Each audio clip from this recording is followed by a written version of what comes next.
नमस्कार दोस्तों। मैं आज आपके सामने एक क्लेम अनुभव, एक व्यक्ति का क्लेम अनुभव आपके साथ साझा कर रहा हूँ। तो बात ऐसी है कि मुझे 29 अगस्त को एक साहब का फ़ोन आया जिन्हें मैं जानता नहीं था। तो उन्होंने अपना परिचय दिया और मुझे बताया कि किसी मेरे परिचित ने उनको मेरा फ़ोन नंबर दिया है और वो एक मोटर क्लेम के विषय में मुझसे बात करना चाहते थे। मैंने कहा ठीक है साहब, कीजिए। तो उन्होंने मुझे बताया कि उनका मोटर बीमा क्लेम है जो उन्होंने बीमा कंपनी पे दर्ज किया था। और अ, बीमा कंपनी एक निजी क्षेत्र की बीमा कंपनी थी, royal Sundaram general insurance company थी। और ये क्लेम बीमा कंपनी ने नो क्लेम कर दिया था उनका। तो जो भी मेरे जानने वाले थे उन्होंने उनको कहा कि आपकी हो सकता है इसमें कुछ मदद मिस्टर अशोक कुमार सिंह कर पाएँ या आपको जानकारी दे पाएँ इस इंश्योरेंस के विषय में। तो इसलिए उन्होंने मुझे फ़ोन किया था। मैंने उनसे बात की।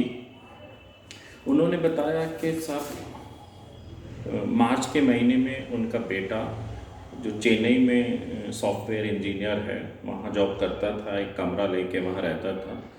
उसके पास एक नई बैलिनो गाड़ी थी।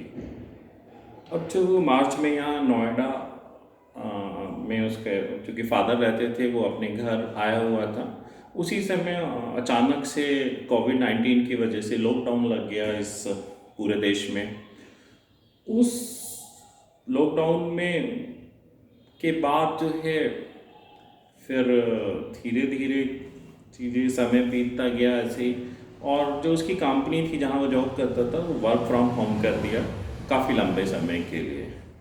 तो उन लोगों ने सोचा कि वहाँ मकान जो भी है वो फालतू है, गाड़ी भी है, उसको वापस यहाँ नोएडा बुला लेते हैं।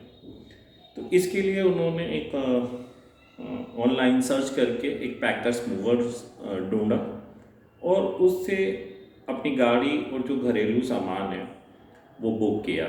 जो 14 जून 2020 को उन्होंने उस पैकर्स मूवर्स को हैंडओवर किया, किसी अपने जानने वाले के माध्यम से वहाँ चेन्नई में हैंडओवर कराया। फ़ोटोग्राफ भी लिए उन्होंने अपने सामान के और उसका पेमेंट जो था वो पेमेंट भी इन एडवांस किया। उसके बाद साहब वो इंतज़ार करते रहे कि सामान अब आएगा। 5 दिन हुए, 10 दिन हुए, 15 दिन हुए, 20 दिन हुए, महीना हो गया, लेकिन गाड़ी और सामान उनका कुछ भी नहीं आया। उसके बाद सब वो उससे ट्रांसपोर्टर से बात करना चाहते इस विषय में, जो पैकर्स एंड मूवर्स था।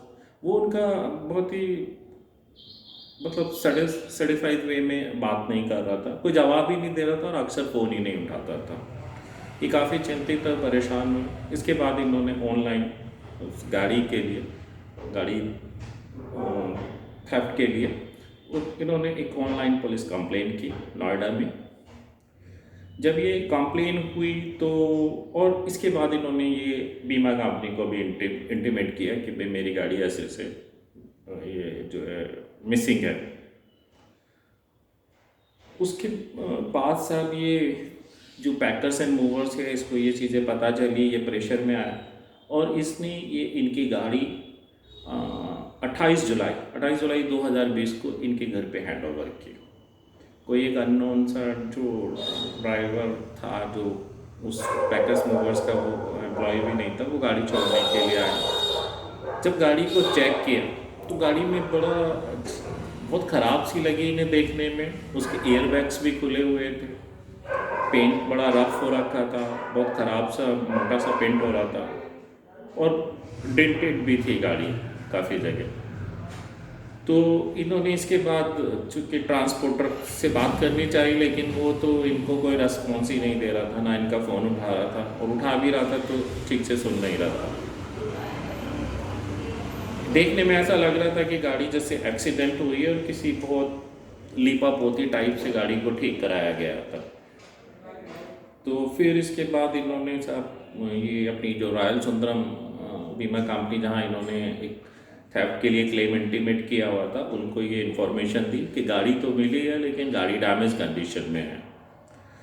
तो रॉयल सुंदरम ने फिर जो है थेफ्ट क्लेम तो क्लोज किया और फिर जो गाड़ी के डैमेजेस हैं उसके लिए क्लेम के लिए इन्हें सलाह दी कि आप नोएडा में एक मारुति के डीलर हैं, ये आप यहाँ गाड़ी ले जाइए, ये एस्टीमेट बनाएंगे, वो हमें इंटीमेट करेंगे, तो हम एक आगे का जो प्रोसेस है उसको अपना के आपका क्लेम देख लेंगे।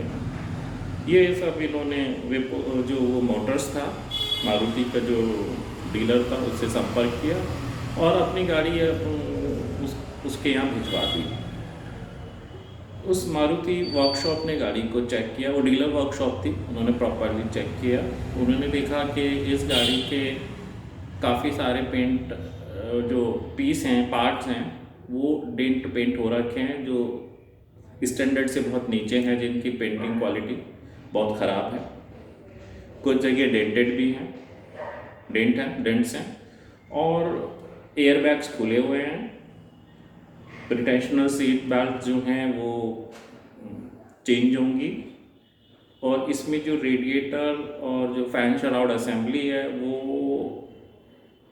जो इसमें लगती है इस गाड़ी में वो नहीं है, वो कुछ ऐसे ही लोकल टाइप की है। तो उन्होंने इसके लिए एस्टीमेट बनाया और बीमा कंपनी को और इंश्योर्ड को इंटीमेट करते हुए किया। ये एस्टीमेट लगभग 2.25 लाख रुपए का था। तो उसके बाद बीमा कंपनी से एक उनका एम्प्लॉय जो जिसे इन हाउस सर्वेयर भी बोलते हैं वो आया, उसने गाड़ी को इंस्पेक्ट किया, उसने कम्युनिकेशन भी एक्सचेंज किया इंश्योर्ड के साथ। तो उसने थोड़ा टाइम लिया कि मुझे थोड़ा समय लगेगा इस क्लेम को अप्रूवल देने के लिए या डिसीजन लेने के लिए। इंश्योर्ड ने कहा ठीक है कोई नहीं, और फिर उसने 2-3-4 दिन बाद की बात है, ये उसने जो सर्वे किया ये था 12 अगस्त 2020। उसने 2-4 दिन बाद फिर बताया साहब आपका क्लेम नहीं मिलेगा, ये नो क्लेम है, मेरी कंपनी में बात हो गई है, क्योंकि अब इसमें कोई डैमेज है ही नहीं, हमें पता ही नहीं चल रहा कि गाड़ी डैमेज हुई है, जो डैमेज थे वो रिपेयर करा लिए हैं, तो इसलिए ये क्लेम नहीं मिलेगा, आप अपने ट्रांसपोर्टर से ही बात कीजिए जो भी है।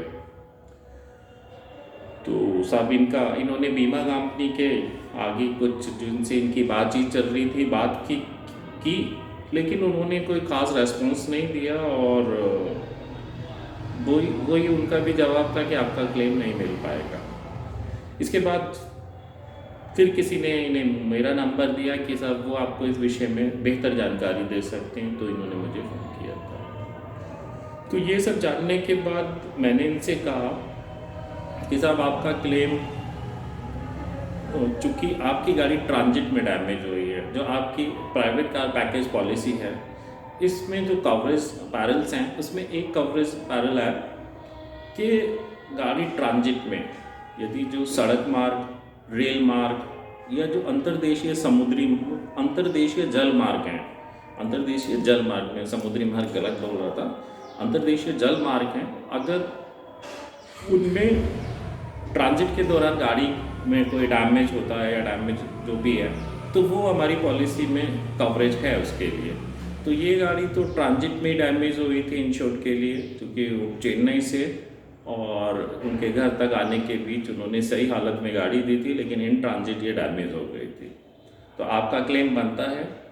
इसके लिए आपको अगर बीमा कंपनी ने ना किया है तो फिर एक बार हम जो उनका चीफ ग्रीवेंस ऑफिसर है उसको कंप्लेन करेंगे और उसके बाद हम इसके लिए इंश्योरेंस ऑम्बड्समैन में कंप्लेन कर सकते हैं।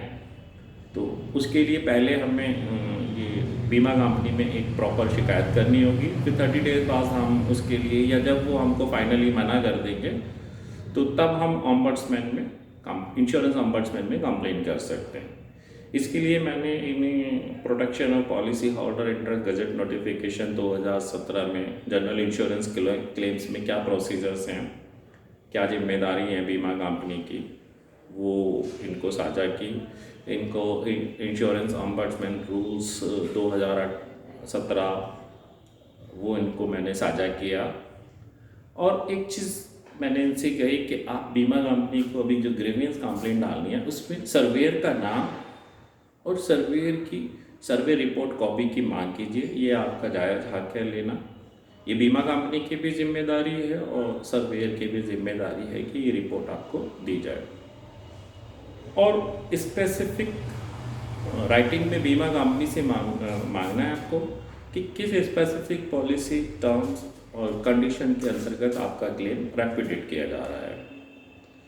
इन्होंने सब ऐसा ही किया। ये पढ़े लिखे व्यक्ति थे, अच्छी लिखाई पढ़ाई इनको आती थी, इन्होंने बड़ा अच्छा ड्राफ्टिंग किया और इंश्योरेंस कंपनी को वो मेल आईडी इनको मैंने दे दी थी। तो जो प्रॉपर जहाँ पे होनी चाहिए, जो इनका सीजीओ है वहाँ की और ऑफिसेस की, कुछ इनके पास भी थी, कुछ मैंने दे दी। तो वो प्रॉपर इन्होंने कंप्लेन की। उसके बाद कुछ दिन बीमा कंपनी ने समय लिया और फिर इनको एक पेज सर्वे रिपोर्ट कॉपी दी। वो रिपोर्ट मैंने भी देखी। वो रिपोर्ट बहुत अजीब थी। एक पेज की रिपोर्ट थी। उसमें यही नहीं पता चल रहा था कि ये, उसमें मोहर थी, एक पेज की सर्वे रिपोर्ट थी। उस सर्वे रिपोर्ट में नाम आ रहा था एक सर्वेयर का और लाइसेंस नंबर। उस सर्वे रिपोर्ट में ना इंश्योरेंस सर्वेयर जो अप्रूव सर्वेयर थे, ना उनका कोई एड्रेस था, ना उनकी कोई कॉन्टैक्ट डिटेल थी, ना उनकी कोई ईमेल आईडी थी, ना उनकी लाइसेंस कैटेगरीज का जिक्र था, ना उनका ये था कि लाइसेंस की वैलिडिटी कब तक है, ना ये पता चल रहा था कि वो एम्प्लॉय सर्वेयर हैं बीमा कंपनी के या इंडिपेंडेंट अप्रूव्ड सर्वेयर हैं।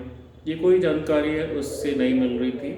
और इन्होंने जो सर्वे रिपोर्ट है वो जो रॉयल सुंदरम का लेटर हेड है उस पर बनाई हुई थी और हैंड रिटन थी ये सर्वे रिपोर्ट। जब सामान्यतः सर्वे रिपोर्ट कंप्यूटराइज टाइपिंग वाली होती है और उसमें सर्वेयर की डिटेल्स भी होती है, कॉन्टैक्ट डिटेल। और इस रिपोर्ट में कोई स्पेसिफिक रीज़न क्लेम डिनाई का नहीं दिया था। बस ये दिया था कि साहब गाड़ी को पहले ही ठीक करा लिया है आपने, तो इसलिए हंस ये जो है क्लेम रेपुटेट करते हैं। तो जब हमने ये रिपोर्ट देखी तो हमने बड़ा आश्चर्य हुआ। और एक मुख्य बात ये थी कि ये जिन सर्वेयर साहब की रिपोर्ट थी, इन्होंने गाड़ी का सर्वे ही नहीं किया था।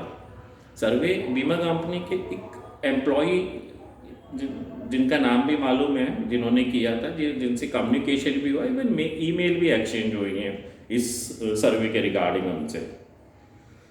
तो फिर हमने जो है इन्होंने बीमा कंपनी को फिर से और साथ में IRDA को रख के और ये सेक्रेटरी जनरल काउंसिल और डिपार्टमेंट ऑफ फाइनेंशियल सर्विसेज को, काफ़ी सारी जो अथॉरिटी ने हायर, उनको रखकर फिर बीमा कंपनी को मेल की गई और उसमें लिखा साहब आपकी तरफ से इस क्लेम में अटमोस्ट गुड फेथ का वायलेशन किया जा रहा है। जिस आदमी ने सर्वे किया आप उसे न बता के आप सर्वे रिपोर्ट किसी दूसरे अप्रूव्ड सर्वेयर की दे रहे हैं। ये रिपोर्ट बहुत अपने आप में अजीब है। दूसरा, ये सर्वे रेगुलेशन 2015 का वायलेशन है कि जिस व्यक्ति ने सर्वे ही नहीं किया वो सर्वे रिपोर्ट कैसे दे सकता है। इस सर्वे रेगुलेशन के वायलेशन में बीमा कंपनी भी जिम्मेदार है कि जब सर्वे बीमा कंपनी के एम्प्लॉय ने किया तो फिर ऐसी सर्वेयर की सर्वे रिपोर्ट क्यों दे रहे हैं जिसने फिजिकली इंस्पेक्ट ही नहीं किया गाड़ी को। तो ये चीटिंग है और ये गलत है। इसके बाद जब ये मेल गई तो बीमा कंपनी में थोड़ी सी बौखलाहट आई और बीमा कंपनी ने फिर इनसे बात करनी शुरू की। बीमा कंपनी का जो दिल्ली ऑफिस था वहाँ से इन्हें फ़ोन आया और बीमा कंपनी ने कहा साहब हम आपका क्लेम देने के लिए रिकंसिडर कर रहे हैं और हम आपका क्लेम दे देंगे। आप हमें जो वो ट्रांसपोर्टर के जो पेपर हैं, जो वो पैकर्स मूवर्स हैं, वो आप हमें दे दीजिए जिससे हम वो उस पर क्लेम कर सकते हैं। तो हमने कहा ठीक है, इस पर तो कोई दिक्कत नहीं है, आप उससे क्लेम कर सकते हैं, आप अपने नुकसान की भरपाई कर सकते हैं, इसमें कोई दिक्कत नहीं है। तो जो भी आपको पेपर्स या अमाउंट चाहिए होंगे वो दे दिए जाएंगे। इसके बाद बीमा कंपनी ने एक मेल के थ्रू एक तरफा one sided claim approval assessment करके इंश्योर्ड और विपुल जो वो मोटर्स था उसको दिया। अब वो जो असेसमेंट था वो वन साइडेड था, उसमें उसकी जो मारुति का वर्कशॉप था उसकी सहमति होनी चाहिए लेबर रेट्स के लिए जो नहीं थी, जो उसके जो वर्कशॉप है उसके हिसाब से वो रेट काफ़ी कम थे। और पास बिना गाड़ी को खुले बिना कुछ जाने इस तरीके से दिए और उसमें आधे अधूरे पार्ट्स थे। जैसे सपोज़ कीजिए कि अगर ये एयरबैग्स असेंबली अगर डलनी है तो उसमें सीट बेल्ट्स भी डलती हैं, काफ़ी सारे सेंसर्स हैं वो डलते हैं, बहुत सारी चीज़ें हैं, जो डैशबोर्ड है वो डलता है। तो लेकिन वो उसमें नहीं थे और कुछ जो विजिबल जो बाहर से डैमेज दिख रहे थे वो भी उसमें नहीं थे। तो बीमा कंपनी की से बात की गई, बीमा कंपनी ने कहा नहीं हम तो यही दे सकते हैं, नहीं तो आप गाड़ी फिर दूसरी जगह ले जाइए। तो इंश्योर्ड फिर से परेशान कि भाई आप ही ने तो कहा था यहाँ गाड़ी लेके आइए, अब मैं यहाँ लेके आया, अब आप कह रहे हैं भाई ये जो मेरी गाड़ी है उसका डीलर है, इन्हीं से गाड़ी खरीदी है तो यहाँ ठीक कराने में दिक्कत क्या है। इसके बाद इन्होंने कहा ठीक है, इंश्योर्ड ने कहा ठीक है साहब आप जहाँ चाहें मुझे लेके दीजिए कि गाड़ी कहाँ लेके जानी है, अब वो एश्योरेंस दे गाड़ी ठीक करने का, मैं वहाँ ले जाता हूँ। और फिर एक कंप्लेंट टाइप से फिर से की गई, ये शिकायत की गई कि साहब आप परेशान कर रहे हैं, हरस कर रहे हैं। इसके बाद वो बीमा कंपनी जो दिल्ली ऑफिस था वहाँ से फिर फ़ोन आया और वो अब की बार एग्री कर गए, बोले साहब ठीक है हम जो भी लॉस है वो आपका असेस करें, जितने ये पार्ट हैं, इवन जो गाड़ी खुलेगी और जो डैमेज होते रहेंगे वो वर्कशॉप हमें बताती रहेगी और हम वो सारे पार्ट असेस करते जाएंगे। साथ में यही बात जो है डीलर के रिप्रेजेंटेटिव से भी करा दी गई, तो वो एग्री कर गए, तीनों लोग एग्री हो गए और फिर गाड़ी ठीक होने पे लग गई। आज उनकी गाड़ी लगभग ठीक हो गई है, उसमें काफ़ी सारे पीस डेंट पेंट हुए हैं, वो रेडिएटर और फैन शराउड असेंबली और जो बहुत सारे पार्ट्स उसके डैमेज थे वो सब उसमें असेस हो गए हैं। तो अब इंश्योर्ड बहुत खुश थे, उन्होंने मुझे थैंक्स कहा और उन्हें उनका अधिकार मिला। दिक्कत तो आई, पहले तो कंपनी क्लेम रेपुटेट ही कर चुकी थी, इवन जो एक पेज की सर्वे रिपोर्ट थी वो भी क्लेम रेपुटेट कर चुके थे, लेकिन जब इन्होंने सही नियमों के साथ सही तरीके से लिखाई पढ़ाई कम्युनिकेशन किया तो इन्हें इनका हक मिला। ये वास्तव में क्लेम एडमिसिबल क्लेम था जो बीमा पॉलिसी के अंतर्गत कवरेज में ही आता है। कवरेज वही है कि ट्रांजिट कवरेज जो ये अंतर्देशीय जल मार्ग, रेल मार्ग और सड़क मार्ग के अगर ट्रांजिट के दौरान गाड़ी डैमेज होती है तो वो ये प्राइवेट कार पैकेज पॉलिसी जो है इसके अंतर्गत वो कवरेज है, इनकी गाड़ी में थी। और यदि हाँ बीमा कंपनी को लगता है कि इसके लिए वो जिम्मेदार है पैकर्स मूवर्स उसको, तो बीमा कंपनी इंश्योर्ड को क्लेम देके उस पर लीगल प्रोसेस से क्लेम कर सकती है, केस कर सकती है, वो अदालत तय करेगी कि ये जिम्मेदार वो है या नहीं है। लेकिन चूँकि इंश्योर्ड की गाड़ी का तो कवरेज है ये ट्रांजिट का, तो उसका तो क्लेम देने की जिम्मेदारी बीमा कंपनी की बनती ही बनती है। तो जो काम खराब कराया था उसने शायद इस गाड़ी का जो एक्सीडेंट हुआ था, जो ट्रांसपोर्टर था उसने एक्सीडेंट होने के बाद गाड़ी को किसी लोकल वर्कशॉप पे बिल्कुल काम चलाऊ तरीके से थोड़ा ठीक कराया था ऊपर से, तो जो वो बहुत ही ख़राब लग रहा था, वो स्टैंडर्ड मारुति के स्टैंडर्ड का नहीं था। तो वो सारा काम दोबारा से जो पार्ट उसके डैमेज हुए थे वो सब बदले गए और बहुत खुशी की बात है कि एक इंश्योर्ड को जो उसका क्लेम रेपुटेट कर दिया गया था बीमा कंपनी से फाइनली मिल गया। इंश्योर्ड खुश और हम भी खुश, किसी को हक मिला। तो ये वीडियो को यहीं विराम देते हैं। नमस्कार, धन्यवाद।